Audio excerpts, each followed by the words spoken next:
दिखावे में मत जाओ, अपनी अक्ल लगाओ। अगर आप कोई बिजनेस करना चाहते हैं और आपको कोई दिखा रहा है कि देखो इस प्रोडक्ट का बहुत ज़्यादा सेल है, तुम थोड़ा सा पैसा लगाओ, इसकी एजेंसी लो, डीलरशिप ले लो और ढेर सारे पैसे कमाओ, क्योंकि देखो ये कितना मशहूर ब्रांड है।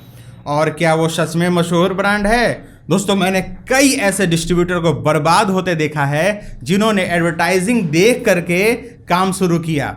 उनके पास कुछ कंपनी के लोग आए और उन्होंने उन्हें गाइड किया कि भाई देखो ये सर्फ कितना ज़्यादा चल रहा है, इसका तो पेपर में प्रचार है, टीवी में प्रचार है। देखो ये चिप्स कितना ज़्यादा चल रहा है, इसका तो पेपर में प्रचार है, टीवी में प्रचार है। इसी तरह से कई सारे प्रोडक्ट मैंने देखे हैं कि बहुत सारे लोगों ने उसका एजेंसी लिया है और उसके बाद उनसे धंधा हो नहीं पाया तो उसको उन्होंने शट डाउन कर दिया। उनके लाखों रुपए फंस गए, मार्केट में फंस गए, माल में फंस गया। कंपनी ने तो आपको माल बेच दिया, वो आपके यहाँ डंप हो गया, या तो सड़ गया, एक्सपायर हो गया, या फिर आपने किसी को औने पौने दाम में बेच दिया। कंपनी की तो उतनी सेल हो गई। तो एक तरह से ये भी बिजनेस होता है कि आप अपने प्रोडक्ट का खूब मार्केटिंग करा दो और ढेर सारे डीलर डिस्ट्रीब्यूटर बना दो और उसके पास माल बेच दो, और जब आपका ढेर सारा माल बिक जाए उसके बाद वो कंपनी को बाइंड अप कर दो। हाल ही फिलहाल हमारे एक परिचय के सज्जन ने एक मशहूर, उनके नज़र में बैटरी की गाड़ियाँ चलने वाली जो स्कूटर हैं, फिर टोटो है 3 चक्के वाली जो बैटरी की गाड़ियाँ आती हैं, फिर साइकिल है, उसका एजेंसी लिया, डीलरशिप लिया। उन्होंने 25 से 30 लाख रुपए लगा दिया। उसके बाद उन्हें किसी तरह का सपोर्ट नहीं मिला। उन्हें ना मार्केटिंग में सेल्स के लिए सपोर्ट मिला, ना उन्होंने जो गाड़ियां परचेज करी थी अपने डीलरशिप में डालने के लिए, उसके बाद उन्होंने कुछ और डिमांड करी कि साइकिल ढेर सारा सेल हो गया है, इसके बाद मुझे साइकिल भेज दीजिए। ना साइकिल मिला, ना फिर एक्स्ट्रा बैटरीज मिली। उसमें लिखा हुआ था कि अगर बैटरीज खराब हो जाएंगी तो वो गारंटी में है, तो उन्हें एक्स्ट्रा बैटरीज भी नहीं मिली। तो ये प्रॉब्लम जब बढ़ी तो उन्होंने रिसर्च किया तो उनको पता चला कि उनके जैसे कई सारे डीलर को इस कंपनी ने फंसाया है, और फंसाया है तो फिर उनके पैसे 30-35 लाख गए। वो माल पूरा 10 लाख का था जो उनको दिया गया, और उनके 15 से 20 लाख रुपया गए।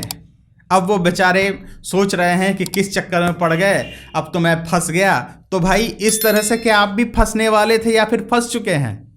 तो बिल्कुल ध्यान दीजिएगा कि प्रचार प्रसार पर नहीं जाइएगा, हकीकत देखिएगा कि सच में इस कंपनी का कितना सेल है, और जो डीलर बनाया है इन्होंने, उस डीलरशिप में जा करके उनसे बात करिएगा कि ये कंपनी क्या क्या सपोर्ट देती है, इनकी प्रोडक्ट कैसा है और मार्केट में रिस्पॉन्स कैसा है। ये सारी चीज़ें देखने के बाद ही किसी मशहूर सो कॉल्ड, जो उन्होंने बना के रखा है कि ये मशहूर ब्रांड है, उसका एजेंसी लीजिएगा, क्योंकि मशहूर ब्रांड की एजेंसी में प्रॉफिट बहुत कम मिलता है।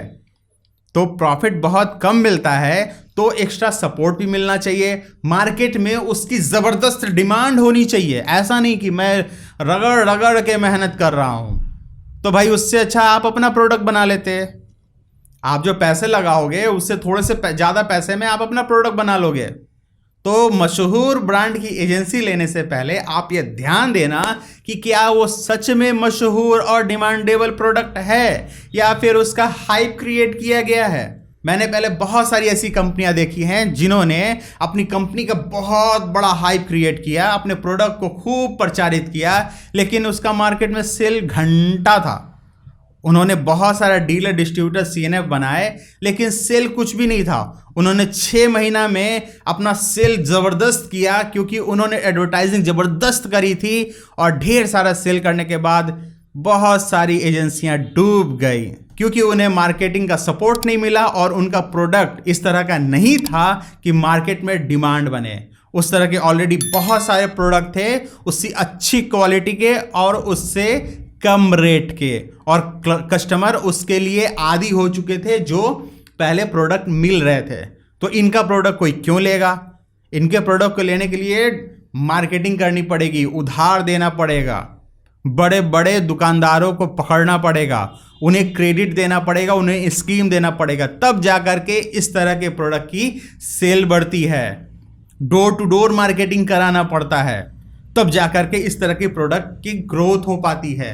तो दोस्तों कभी भी एडवर्टाइजिंग के चक्कर में ना पड़े कि भैया इसका तो टीवी पे प्रचार आता है, पेपर पे प्रचार आता है, होर्डिंग देखें, बोर्ड देखें और सेल है घंटा। तो इस चीज का ध्यान दीजिएगा, दिखावट के चक्कर में मत पड़िएगा, अपना अकल लगाइएगा, अपने पैसे बचाइएगा, ठीक है। तो अगर आपको अपने बिजनेस में ग्रो करना है और अपने बिजनेस की नॉलेज को बढ़ाना है तो इस चैनल को जल्दी से सब्सक्राइब कर दीजिए। मिलता हूं अगली वीडियो में, तब तक के लिए नमस्कार।